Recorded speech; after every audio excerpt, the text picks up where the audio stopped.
Ladies and gentlemen, welcome to our YouTube channel.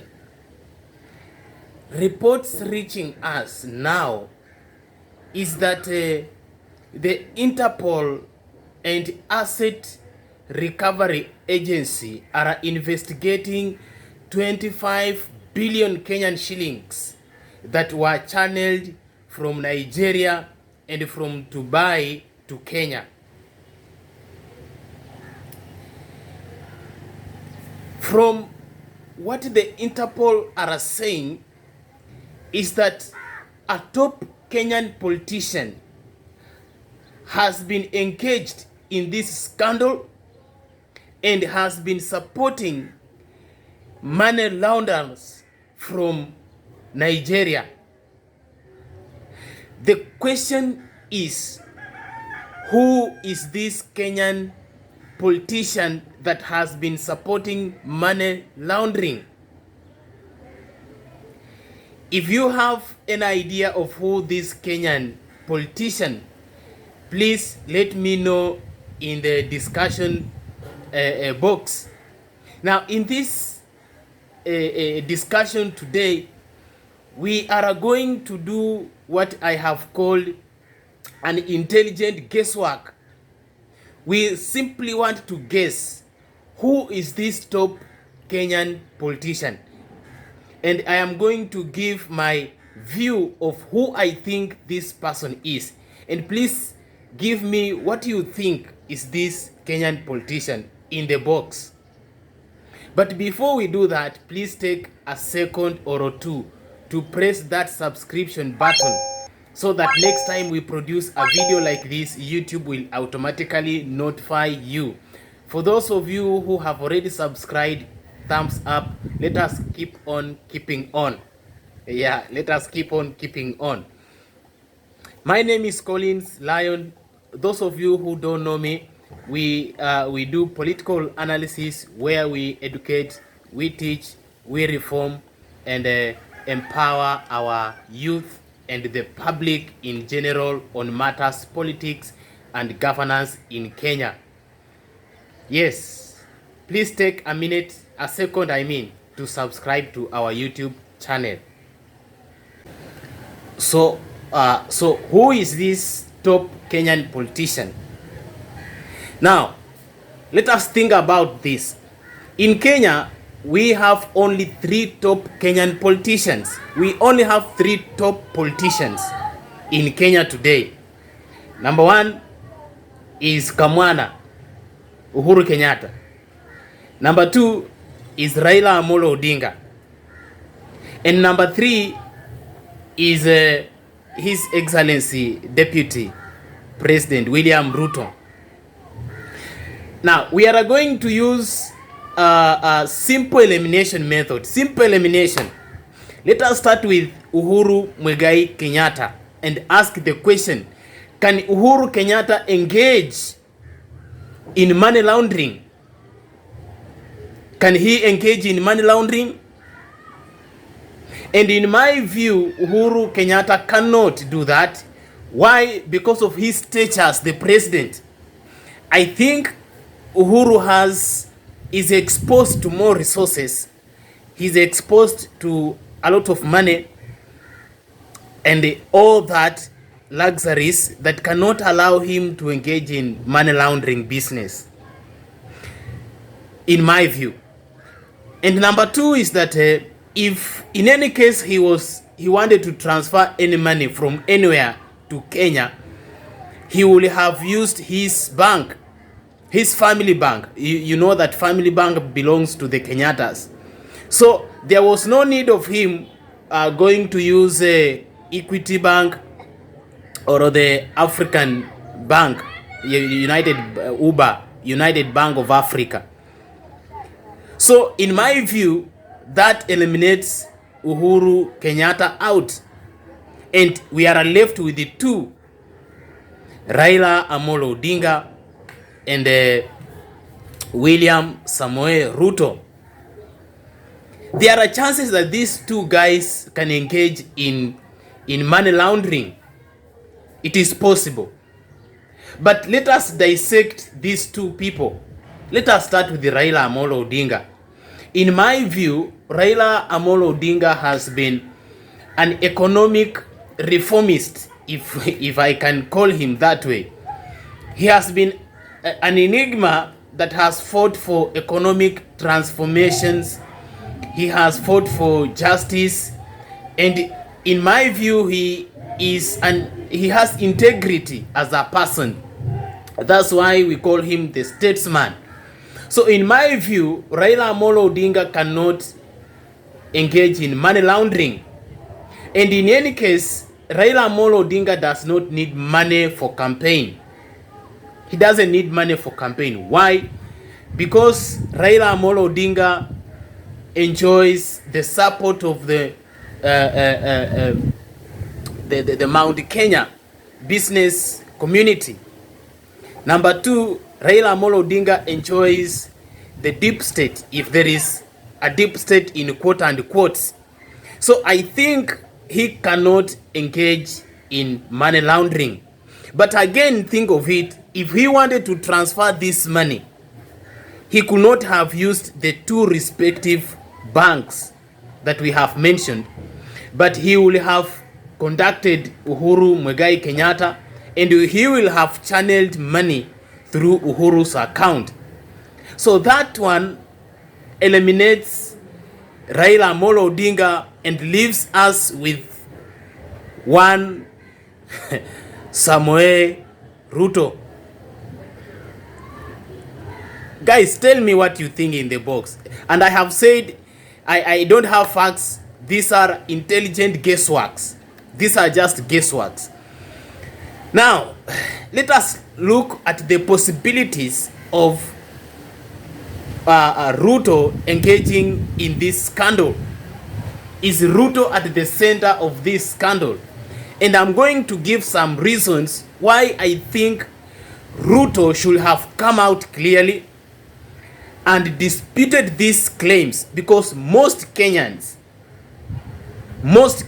think that from history, because of history, William Ruto might be at the center of this scandal.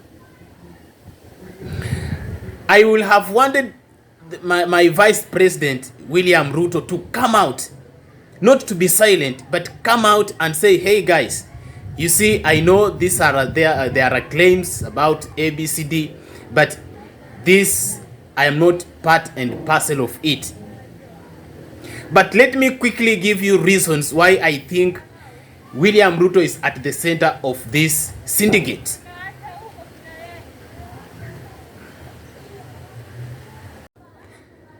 The reason number one, I think William Ruto is at the center of this is the three companies.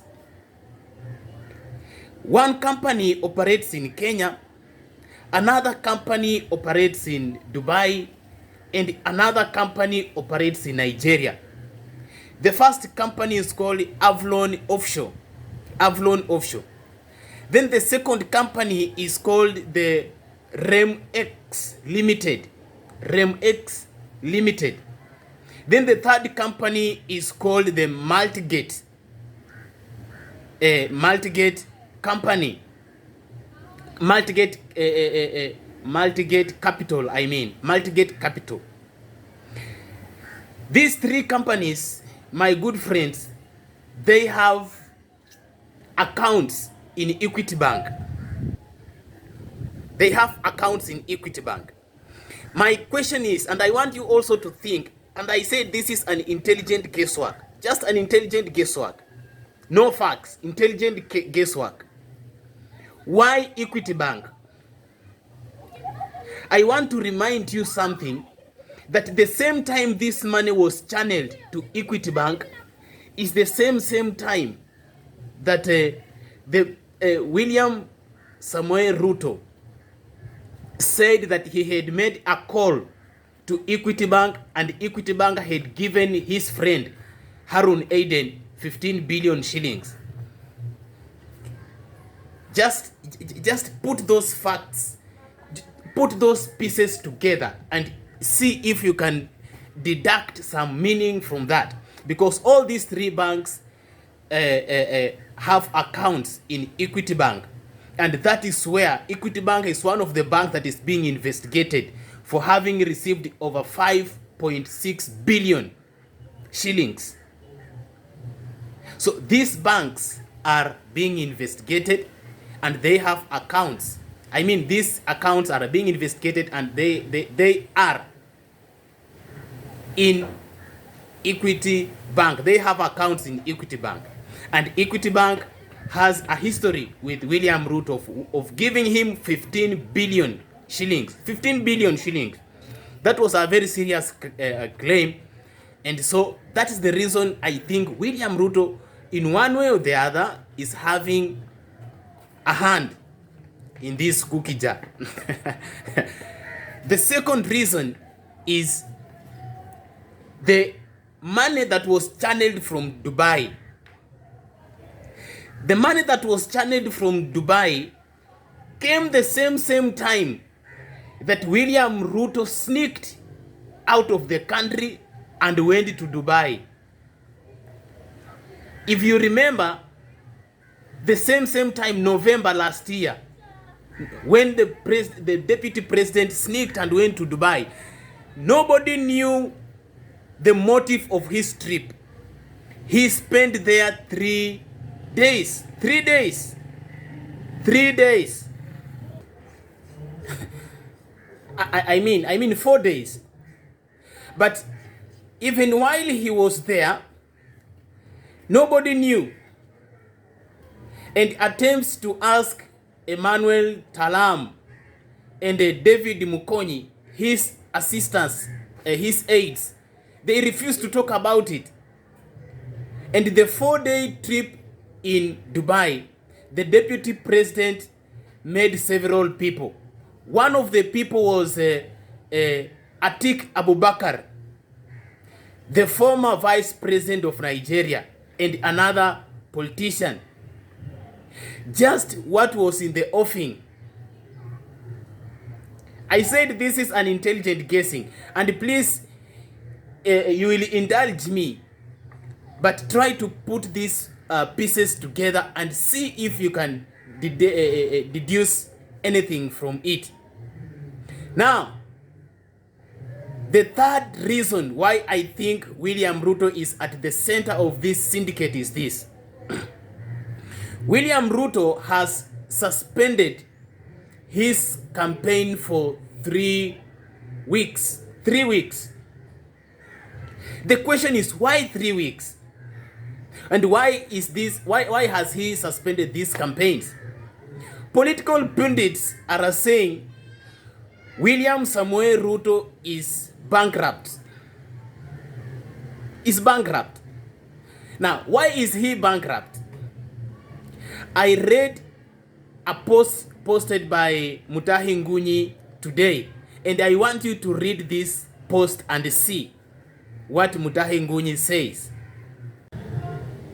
Yes, that is Mutahi Ngunyi. According to Mutahi Ngunyi, he likens William Ruto to a frog that is jumping on a daylight. We know that frogs or toads don't jump on a broad daylight unless something is after it. That's according to Chinua Achebe in his book An Hour of God.